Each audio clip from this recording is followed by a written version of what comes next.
بسم اللہ الرحمن الرحیم۔ صرف 5 منٹ کا مدرسہ قرآن و حدیث کی روشنی میں 23 ربیع الثانی۔ نمبر 1، اسلامی تاریخ۔ مسلمانوں کا مدینہ ہجرت کرنا۔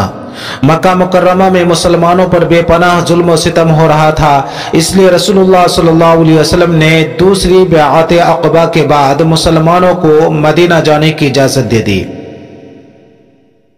مسلمانوں میں سب سے پہلے ابو سلمہ رضی اللہ تعالی عنہ نے ہجرت کا ارادہ کیا اور سواری تیار کر کے سامان رکھا اور اپنی بیوی ام سلمہ اور لڑکے سلمہ کو ساتھ لیا، مگر بنی المغیرہ نے ام سلمہ کو جانے نہ دیا اور بنی عبد الاسد نے ان کے بیٹے سلمہ کو چھین لیا، جس میں اس بچے کا ایک ہاتھ بھی اکھڑ گیا۔ اس کے بعد ابو سلمہ تنہا ہجرت کر گئے۔ ام سلمہ روزانہ مقام ابطح پر آ کر روتی رہتی تھیں۔ اس طرح 1 سال کا عرصہ گزر گیا۔ آخر ایک شخص نے ان پر رحم کھا کر ان کے شوہر ابو سلمہ کے پاس بھیجنے پر قریش مکہ کو راضی کر لیا۔ اس وقت بنی عبد الاسد نے ان کے لڑکے سلمہ کو واپس کیا، جسے لے کر وہ کسی طرح مدینہ پہنچ گئیں۔ ان کے علاوہ دیگر مسلمانوں کو بھی ہجرت کرنے میں بہت زیادہ مصیبتیں اٹھانی پڑیں۔ اسلام کی خاطر اپنے محبوب وطن، مال و دولت اور رشتہ داروں کو چھوڑنا پڑا۔ حضرت صہیب رضی اللہ تعالی عنہ نے جب ہجرت کا ارادہ کیا تو مشرکین نے روک لیا۔ حضرت صہیب رضی اللہ تعالی عنہ نے انہیں اپنا سارا مال دے کر راضی کیا اور ہجرت فرمائی۔ اس کی خبر رسول اللہ صلی اللہ علیہ وسلم کو ملی تو آپ صلی اللہ علیہ وسلم نے فرمایا کہ صہیب نے نفع کا سودا کیا، جس کا ذکر قرآن میں ہے۔ نمبر 2، اللہ کی قدرت، نیند کا آنا۔ جب انسان دن بھر کام کر کے تھک جاتا ہے تو اللہ تعالیٰ اس کی تھکان دور کرنے کے لیے اس پر نیند طاری کر دیتا ہے۔ یہ نیند اس کے فکر و غم کو دور کر کے ایسا سکون و راحت کا ذریعہ بنتی ہے کہ دنیا کی کوئی چیز اس کا بدل نہیں بن سکتی۔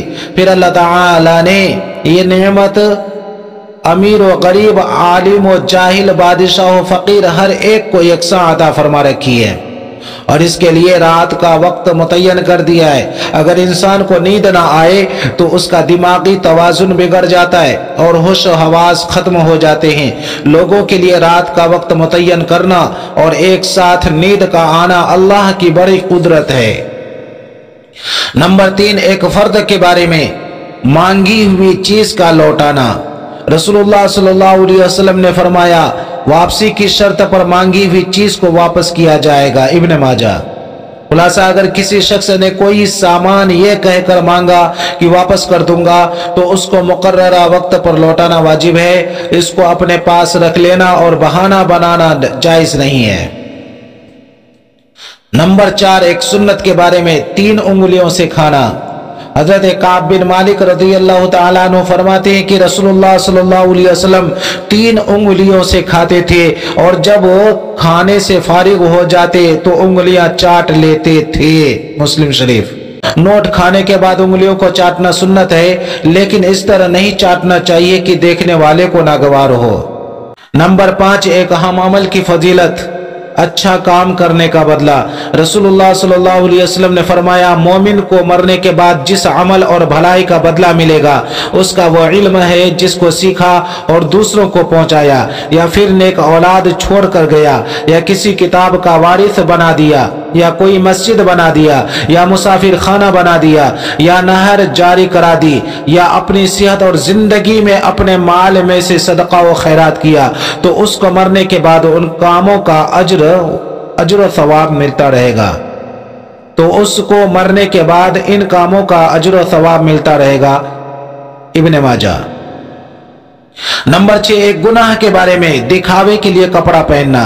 رسول اللہ صلی اللہ علیہ وسلم نے فرمایا، جو شخص شہرت کے لیے دنیا میں کپڑے پہنے گا اللہ تعالیٰ اس کو قیامت کے دن رسوائی کے کپڑے پہنائے گا اور پھر اس میں آگ بھڑکائے گا۔ ابن ماجہ۔